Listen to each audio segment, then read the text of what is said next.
palace of the traditional ruler of Igboukwu, His Royal Highness Igwe Alexander Ejikemu Wazike, was a beehive as indigenes at home and in diaspora, friends and well-wishers gathered in their numbers to witness the historic 2026 celebration of Iriji Igboukwu, one of the community's cherished annual cultural events.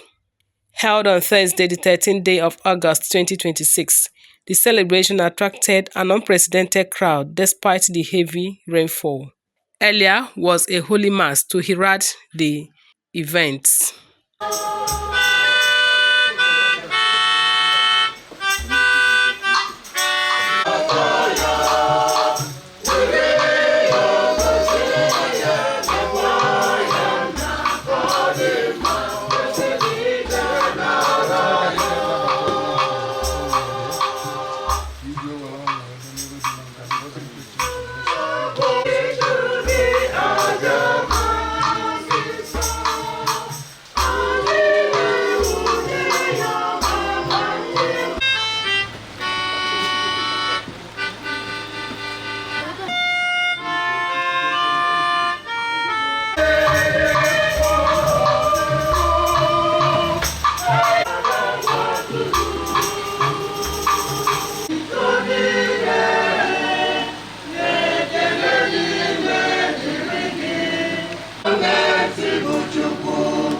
New Yam is a gift.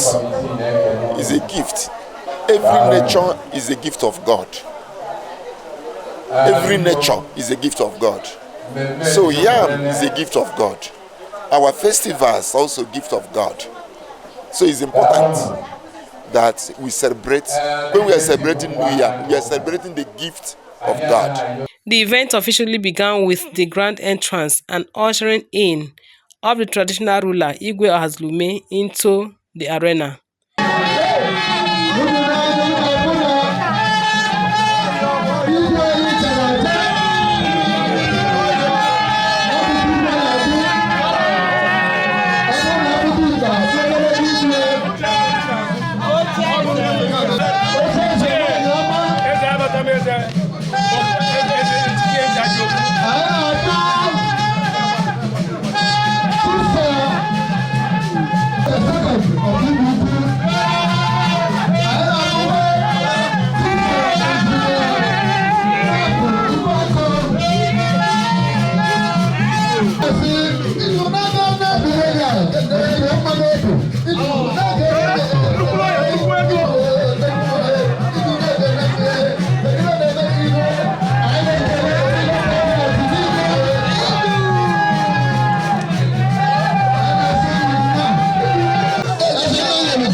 This was followed by the opening, prayer, and the traditional kola nut rituals, setting the tone for the day's cultural activities. N'obi Igwe Alexander Azike Idunka atọ Igboukwu anaghị ka ị bịa were ọnọdụ na mmemme nwa dute ndị niile ga-abịa mmemme a na-enweghị nsogbu ọbụla ka mmemme nwa gaa n'anya wetara anyị aṅụrị wetara anyị ịdịkọ n'otu mmekọrịta nke nwanne na ịfụnanya oge anyị ga-anọkwa ka iduru anyị na be anyị dị iche iche na-enweghị nsogbu ọbụla site na Kristi onye nwe anyị.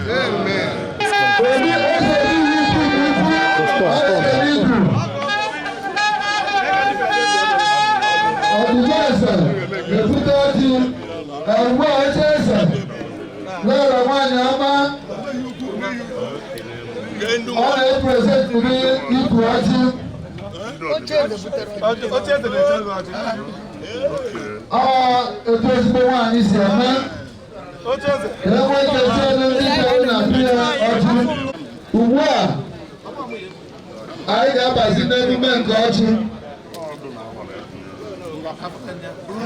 The world of an enemy God.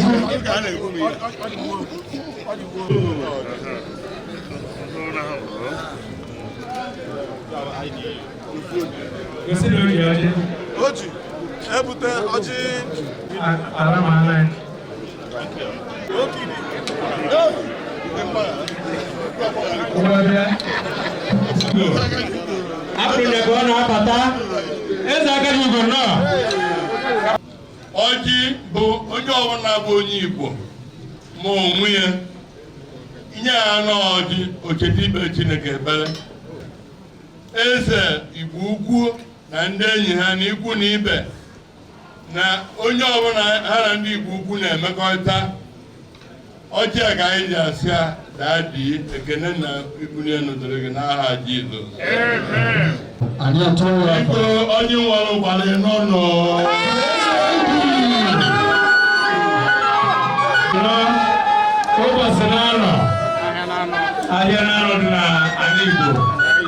Chaired by the chairman of Segos Energy, Chief Engineer Bart Nwibe. The event featured opening remarks followed by goodwill messages from Alotu of Igboukwu, Chief Sir Onyeka Nnabugu, and the President General, Chief Sir MCK Uba. In his remarks, the President General appealed to relevant stakeholders, including Mary Chiefs, Ndị Nze na Ọzọ, and other groups to continue to champion peace, unity, and sustainable development in Igboukwu. People are coming from all parts of the world to witness what we are doing. One day, the man in America, man in London, far not here today. Next year, I'll have and the only can host, you have 18 of honor to him. No host Igboukwu New Yam Festval. I think the only thing I think Katia eventually know how to do it so that it will accommodate. But the influx of people coming in, I want to be to the Anyama Febanyika Ano. It's something that President General Idu will have to think about. If Idu Balamogo go on biko na ife anyị na-eme tata bụ ikele Chineke n'ezi ndụ onye anyị na amara onye anyị na ngọzi onye anyị were bata n'afọ nke wee na-eli ji ọfụ ọhịa ịtụnanya na ihe ikele ekele ka ọ bụ maka na Igboukwu bụ nnukwu obodo. Igboukwu bụ obodo eji ama atụ. Obodo a na-enele anya were eṅomili ihe a na-eme. A wee na-asị na ihe niile ya eme tata dịka ebe na-ekpele maka iduwara ọjị mgbe o bekwara mgbe ọ wara ọjị na ọ ga-aga ọfụma. The New Yam Festival is one of the integral aspects of our culture. It's a season we pay homage to all the spirits of the land, SNG, and Ndini Nemeluna Kotarijiofu, and we're there today.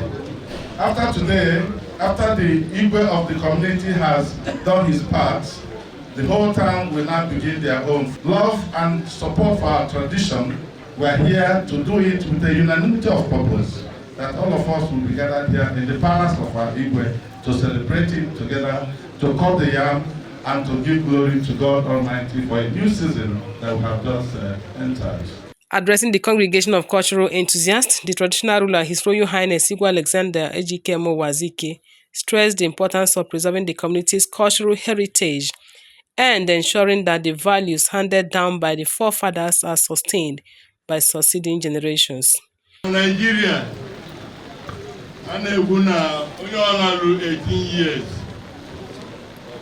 na otozugo ihe niile mmadụ na-abụ mebu nwoke mebu nwanyị mkpọtụodo mana asụsụ Igbo na ana Igbo a na-ekwu na nwa agbara afọ 10 abụrụzi obere nwa. Ana m eche na Igboukwu abụghịzi obere nwa. Ọtụtụ na-eme ihe anyị anụbeghị mana ha nwere aṅụrị na ha na-eme ya. Nke tata bụ na nna ekene ndị niile na-enye aka Igboukwu dị mma. The ceremony also featured the installation and decoration of Nze Onyemelukwe as Ichie Ezedinachi, while his wife was presented and admitted into the appropriate women's group.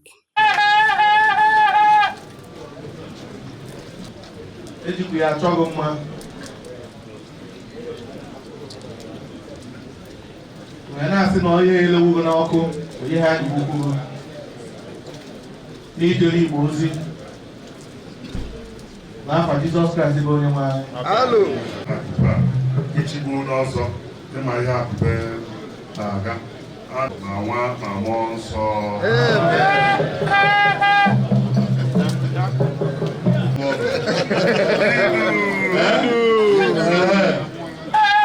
Anụ ọgụ na akpalụ gbasara isi a Igboukwu akpaghị ọma dị na tile n'ebe ị nọ. Emepe ihe ọbụla adata n'ebe nọ tata anyechasị ya nwe n'isi a.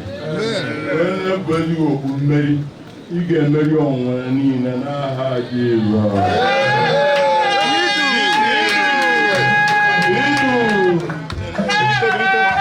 Onye nwe anyị ga-enyere aka n'aha Jizọs.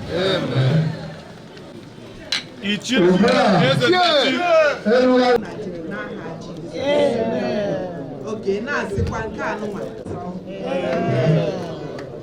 wee weluzie nke anụnwa na-asị ọgbaji ụdọ ịkpọpụta ha na Chineke ahụ ebe ma ebe ha esichasịa ha ncha ebe ha adaghị ebe niile n'aha Jizọs. Another major highlight was the presentation of new yam entries for competition, after which the committee secretary announced the winners in the various categories. Ya ma bụ onye nke kọleji nke a bụ eriri ji edalụ 24 kg. Ji nke abụọ bụ ekesi obi. Mmadụ na-abụ ji adalụ 25 kg ebe ike eze Chukwu and eze uche Chukwu. And then nke a gbara onye nke mbụ bụ ji nke m onwe nkwu ebe a. Anyị mere n'onwe na ọ dị ka ọmụ meka ụmụ a na-agba na maka ji ọ na-aha bụpụrụ ya na otu ọnwa. Ndị anyị niile bịa na-ahụ ji ahụ efu ka ọnwa. Anụmanụ Naijiria na onwe ha nke esolu before 28 February n'afọ. Ya ihe ọ pụtara na onye kpọrọ ji na Jenụwarị banya orucha before ga-ahụ. Ụnụ mana ka anyị ka na-amụ ahụ. So biko ka m na-ekene enyi.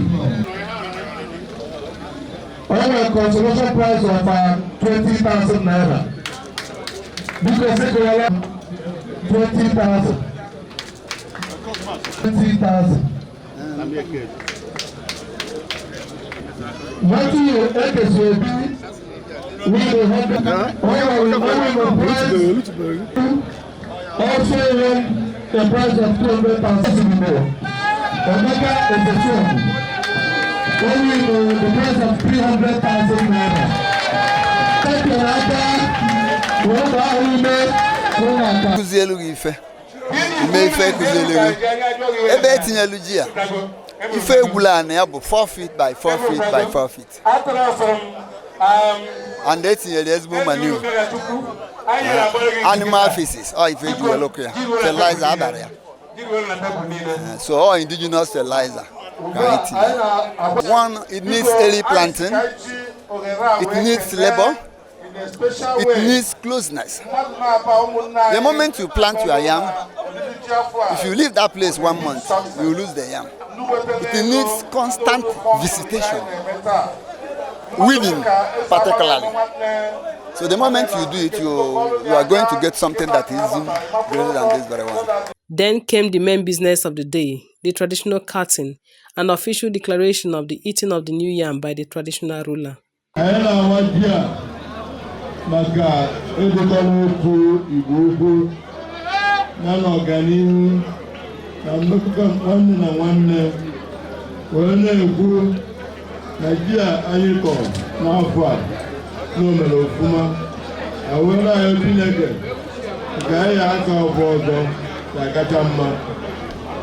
Anyị enwetago ndị na-akwado ka akọpụta ji a na anyị na-asị Chineke biko Igbo tutorial Lucasenu na Kenna. Amen. Okay.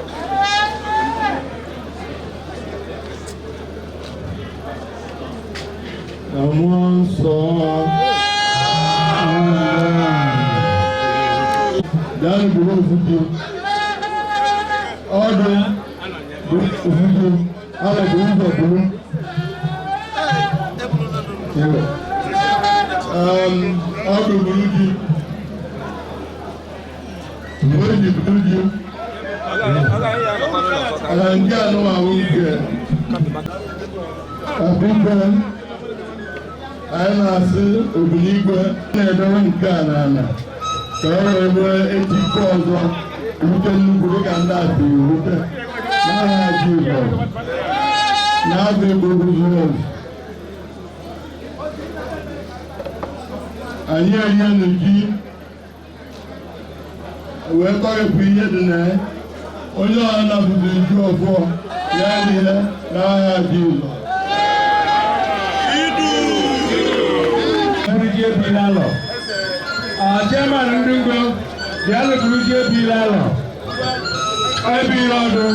The colorful celebration continued with homage to the Igwe as indigenes, guests, and groups paid their respects to the traditional ruler in keeping with the customs and the traditions of Igboukwu.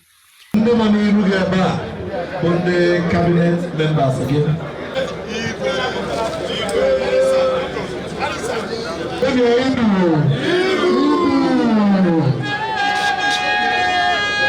Igboukwu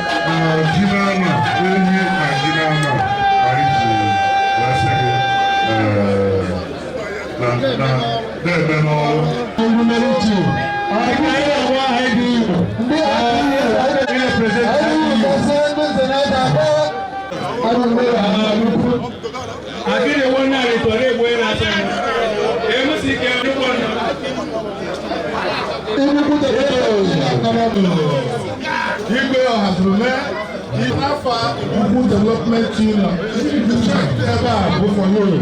As you know, America, here, Nafa Jesus.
The cabinet secretary.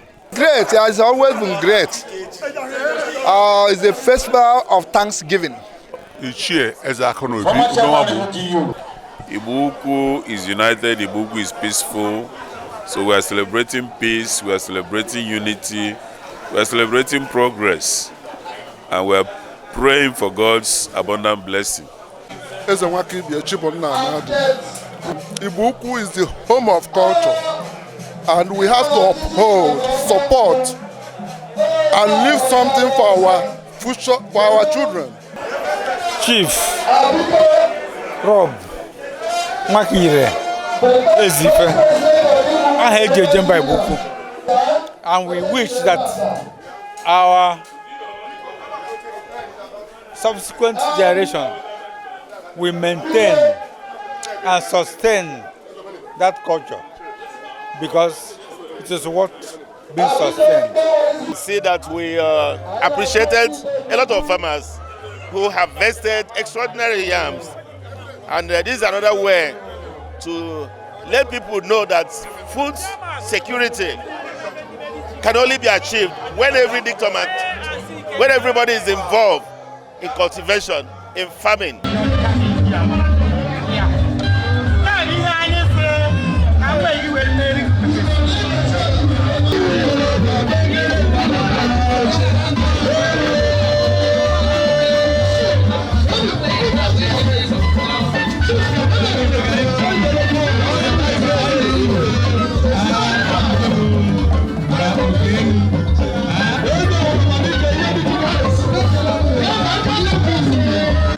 Medicine, pharmacy, nursing, and other health.